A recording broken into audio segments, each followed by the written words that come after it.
উনি বলেছেন যে রাজনীতি আগামী দিনে করা কষ্টকর হয়ে যাবে।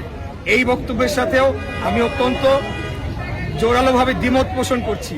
ওনার যদি বক্তব্য থাকে যে অপরাজনীতি বা চাঁদাবাজির রাজনীতি, সন্ত্রাসের রাজনীতি, তাহলে সেটা বলা উচিত ছিল যে আগামী দিনে সেই সকল অপরাধমূলক কর্মকাণ্ড করা কঠিন হয়ে যাবে।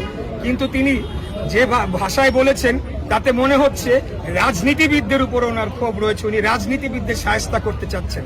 তাহলে যে এত সংগ্রাম, এত জীবনদান, এত আন্দোলনের পরে আমরা কি আওয়ামী লীগ যে অবস্থায় বাংলাদেশকে বিরাজনীতিকরণের দিকে নিয়ে গিয়েছিল, তার চেয়েও বড় স্বৈর শাসককে কি আমরা এনে ক্ষমতায় বসিয়েছি?